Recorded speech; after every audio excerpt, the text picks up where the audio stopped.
തെക്കൻ ലെബനാനിലെ നബാത്തി പ്രവിശ്യയിലെ ഐഥറൌൺ ഗ്രാമത്തിന് നേരെ ഇസ്രയേൽ വ്യോമാക്രമണം. രണ്ടു മലകൾക്കിടയിലുള്ള ജനവാസ മേഖലയിലാണ് ആക്രമണം നടന്നത്. പടിഞ്ഞാറൻ ബെക്കയിലെ സൊഹ്മോറിൻ ഡ്രോൺ ഉപയോഗിച്ചും ഇസ്രയേൽ ആക്രമണം നടത്തി. ആക്രമണത്തിൽ മോട്ടോർ സൈക്കിളിൽ സഞ്ചരിക്കുകയായിരുന്നയാൾ കൊല്ലപ്പെട്ടു. അതിനിടെ കഴിഞ്ഞയാഴ്ച ലെബനാൻ അതിർത്തിയിൽ നടത്തിയ സൈനികാഭ്യാസത്തിന്റെ ചിത്രങ്ങളും വീഡിയോയും ഇസ്രയേൽ സൈന്യം ഔദ്യോഗിക വെബ്സൈറ്റിൽ പ്രസിദ്ധീകരിച്ചു. ലെബനാൻ യാത്ര ഒഴിവാക്കണമെന്ന് അമേരിക്ക പൗരന്മാർക്ക് മുന്നറിയിപ്പ് നൽകിയിട്ടുമുണ്ട്. പ്രത്യേകിച്ച് തെക്കൻ ലെബനാൻ സിറിയൻ അതിർത്തി പ്രദേശങ്ങൾ, അഭയാർത്ഥി സെറ്റിൽമെന്റുകൾ എന്നിവ സന്ദർശിക്കുന്നത് ഒഴിവാക്കണമെന്ന് നിർദ്ദേശത്തിൽ പറയുന്നു. ജർമ്മനിയും നെതർലൻഡ്സും പൗരന്മാരോട് ലെബനാൻ വിടാൻ കഴിഞ്ഞ ദിവസം നിർദ്ദേശം നൽകിയിരുന്നു.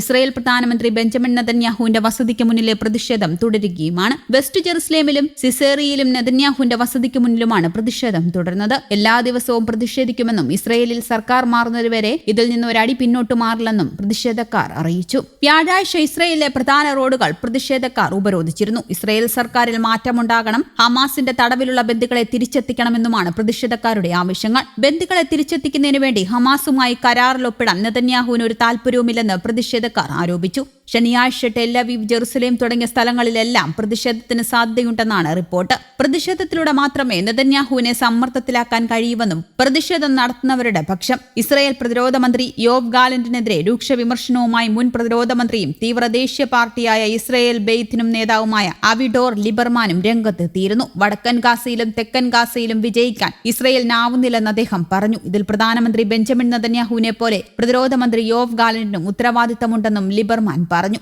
യദിയോത്ത് അഹ്റോനോത്ത് ദിനപത്രത്തിന് നൽകിയ അഭിമുഖത്തിൽ സംസാരിക്കുകയായിരുന്നു അദ്ദേഹം. വടക്കൻ ഗാസയിലും തെക്കൻ ഗാസയിലും വിജയിക്കാൻ ഇസ്രയേലിനാവുന്നില്ലെന്നും അദ്ദേഹം പറഞ്ഞു. ഇതിൽ പ്രധാനമന്ത്രി ബെഞ്ചമിൻ നെതന്യാഹുവിനെ പോലെ പ്രതിരോധ മന്ത്രി യോവ് ഗാലന്റിനും ഉത്തരവാദിത്തമുണ്ടെന്നും ലിബർമാൻ പറഞ്ഞു. യദിയോത്ത് അഹ്റോനോത്ത് ദിനപത്രത്തിന് നൽകിയ അഭിമുഖത്തിൽ സംസാരിക്കുകയായിരുന്നു അദ്ദേഹം. റഫയിലെ നമ്മുടെ സൈനികർ കടുത്ത അമർഷത്തിലാണ്. എന്താണ് വേണ്ടതെന്ന് അവർക്ക് മനസ്സിലാകുന്നില്ല.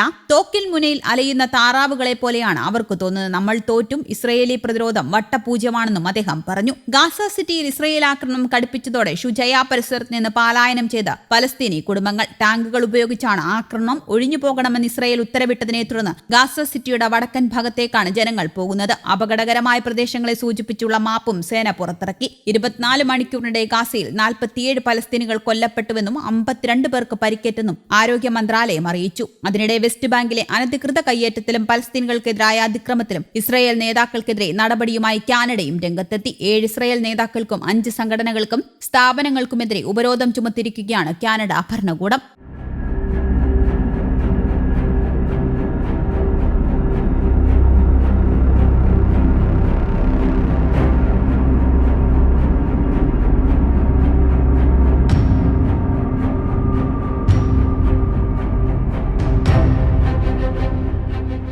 News desk Kerala Kaumudi.